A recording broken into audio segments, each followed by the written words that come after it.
ನಮಸ್ಕಾರ ವೀಕ್ಷಕರೇ, ಸವಾಲ್ ಟಿವಿಗೆ ಸ್ವಾಗತ. ನಾನು ಶ್ರುತಿ. ಇಂದಿನ ನಮ್ಮ ಧಾರ್ಮಿಕ ವಿಷಯ ಬೆಳ್ಳಿ ಕಾಲುಂಗುರ. ಭಾರತೀಯ ಸಂಪ್ರದಾಯದಲ್ಲಿ, ವಿಶೇಷವಾಗಿ ಕರ್ನಾಟಕದಲ್ಲಿ ವಿವಾಹಿತ ಮಹಿಳೆಯರು ಧರಿಸುವ ಕಾಲುಂಗುರ ಕೇವಲ ಆಭರಣವಲ್ಲ, ಇದು ಧಾರ್ಮಿಕ ಮತ್ತು ಸಾಂಸ್ಕೃತಿಕ ಮಹತ್ವವನ್ನು ಹೊಂದಿದೆ. ಹಿಂದೂ ಸಂಪ್ರದಾಯದಲ್ಲಿ ವಿವಾಹಿತ ಮಹಿಳೆಯರು ಬೆಳ್ಳಿಯ ಕಾಲುಂಗುರ ಧರಿಸುವುದು ಸೌಭಾಗ್ಯದ ಸಂಕೇತ ಮತ್ತು ಪತಿ ಪತ್ನಿಯ ಬಾಂಧವ್ಯದ ಪ್ರತೀಕವಾಗಿದೆ. ಭಾರತೀಯ ಸಂಸ್ಕೃತಿಯಲ್ಲಿ ಆಭರಣಗಳಿಗೆ ವಿಶೇಷವಾದ ಧಾರ್ಮಿಕ, ವೈಜ್ಞಾನಿಕ ಹಾಗೂ ಸಾಂಸ್ಕೃತಿಕ ಮಹತ್ವವಿದೆ. ಅವುಗಳಲ್ಲಿ ಮಹಿಳೆಯರು ಕಾಲಿಗೆ ಧರಿಸುವ ಬೆಳ್ಳಿಯ ಕಾಲುಂಗುರ ಬಹುಮುಖ್ಯ ಸ್ಥಾನವನ್ನು ಹೊಂದಿದೆ.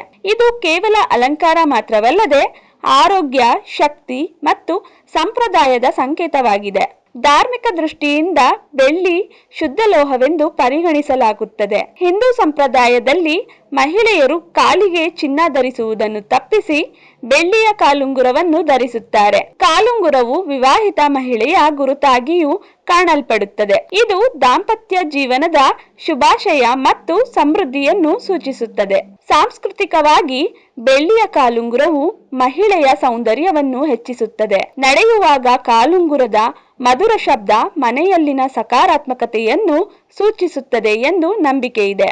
ಹಳ್ಳಿಗಳಲ್ಲಿ ಮತ್ತು ಪರಂಪರೆಯ ಆಚರಣೆಗಳಲ್ಲಿ ಕಾಲುಂಗುರ ಮಹಿಳೆಯ ಗೌರವ ಮತ್ತು ಸಂಸ್ಕಾರದ ಚಿಹ್ನೆಯಾಗಿ ಕಾಣುತ್ತದೆ. ಒಟ್ಟಿನಲ್ಲಿ ಬೆಳ್ಳಿಯ ಕಾಲುಂಗುರವು ಧಾರ್ಮಿಕ ನಂಬಿಕೆ, ಧಾರ್ಮಿಕ ಕಾರಣ ಮತ್ತು ಸಾಂಸ್ಕೃತಿಕ ಮೌಲ್ಯಗಳನ್ನು ಒಟ್ಟಿಗೆ ಹೊಂದಿರುವ ಮಹತ್ವದ ಆಭರಣವಾಗಿದೆ. ಇದು ಭಾರತೀಯ ಪರಂಪರೆಯ ಶ್ರೀಮಂತತೆಯನ್ನು ಪ್ರತಿಬಿಂಬಿಸುವ ಸುಂದರ ಸಂಕೇತವಾಗಿದೆ. ಹೀಗೆ ಹೆಚ್ಚಿನ ವಿಡಿಯೋಗಳಿಗಾಗಿ ಸವಾಲ್ ಟಿವಿಯನ್ನು ಸಬ್ಸ್ಕ್ರೈಬ್ ಮಾಡಿ.